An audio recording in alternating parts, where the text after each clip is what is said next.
Assalamualaikum warahmatullahi wabarakatuh. Perkenalkan, nama saya Iwan Santoso dengan NIM 1814321037.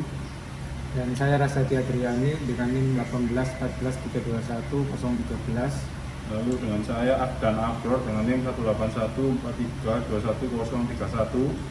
Saya Muhammad Hadi Mulyanto dengan NIM 18143211014. Di sini saya akan mendemonstrasikan bagaimana pengujian sistem informasi tentang web yang ada di LabTI Ubara dengan link berikut, yaitu http://labti.ft.ubara.ac.id. Langsung saja untuk yang pertama, dengan filter per periode disable. Ini artinya di aplikasi yang berjalan ini untuk melihat periode-periode sebelumnya tidak bisa ditampilkan.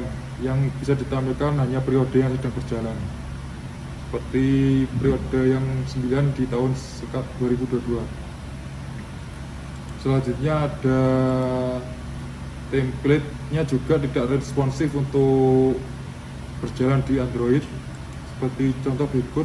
Ini saya coba untuk webnya, saya rubah dalam bentuk Android.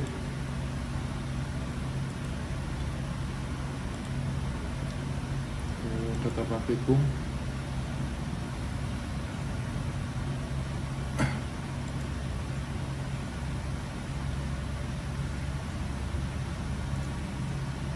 Nah, terlihat bahwa dengan tampilan website seperti ini, tabel-tabel terlihat jelas. Kemudian saya rubah ke Android. Nah, di sini cuma ada beberapa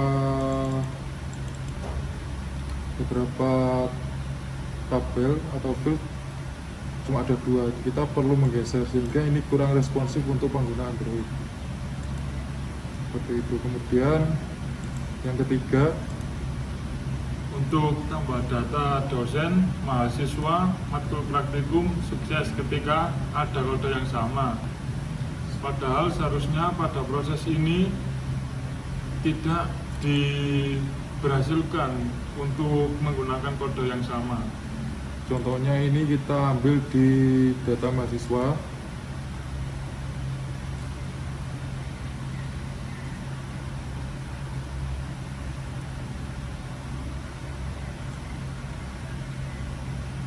Ambil yang paling akhir aja.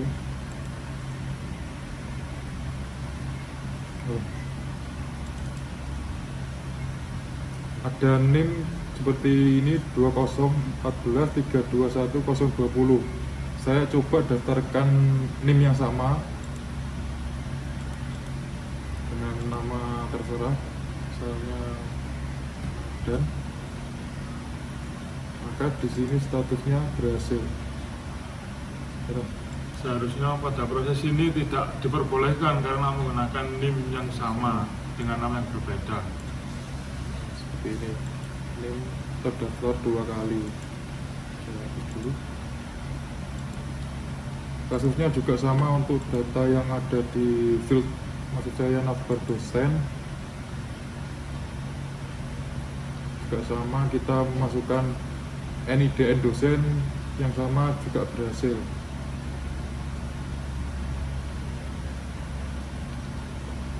Misalkan saya coba untuk masukkan Alexis Siswanto, ini tadi saya coba dengan NIDN, maksudnya 12345. Di sini muncul 2 kali. Seperti itu. Selanjutnya Validasi dan gagal validasi masih bisa dilakukan, sedangkan praktikum telah selesai dilaksanakan.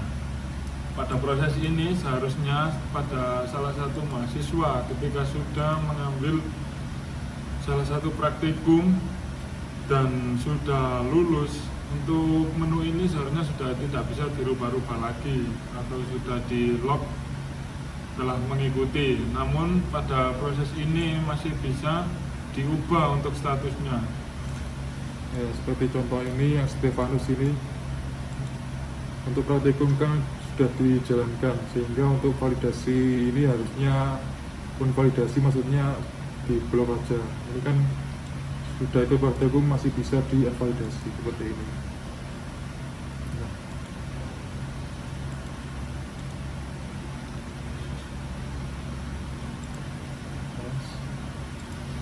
Lalu yang terakhir adalah penilaian peserta praktikum ditentukan dosen pelaksana praktikum. Penilaian diberikan sesuai laporan peserta praktik dan ujian lab. Jadi di menu penilaian terdapat dua macam, dari sisi admin atau aslab dan dari dosen praktikum itu sendiri.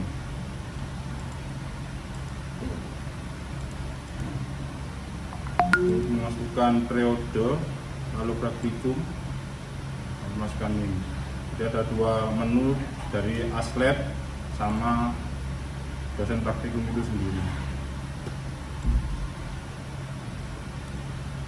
Jadi untuk kesimpulan-kesimpulan yang ada di website ini sudah kami ringkas seperti ini. Baik, berikut akan saya informasikan hasil kesimpulan untuk pengujian web test kami. Untuk yang pertama, pengujian tidak ada filter periode. Untuk test case, grafik praktikum, hasil yang diharapkan bisa melihat jumlah pendaftar praktikum per periode. Hasil pengujian tidak sesuai, kesimpulan tidak valid. Pengujian yang kedua, template tidak responsif, test case dijalankan di Android. Hasil yang diharapkan tampilan responsif sesuai device. Hasil pengujian tidak sesuai, kesimpulan tidak valid. Untuk pengujian yang ketiga, tambah data dosen, peserta, dan matkul praktikum sukses walaupun kode sudah terdaftar. Test case, coba tambah data. Hasil yang diharapkan ketika kode misal NIDN atau NIM mahasiswa sudah terdaftar, seharusnya tidak bisa didaftarkan lagi. Hasil pengujian tidak sesuai, kesimpulan tidak valid. Untuk pengujian yang keempat, validasi peserta praktikum, test case, syarat praktikum, dan input data.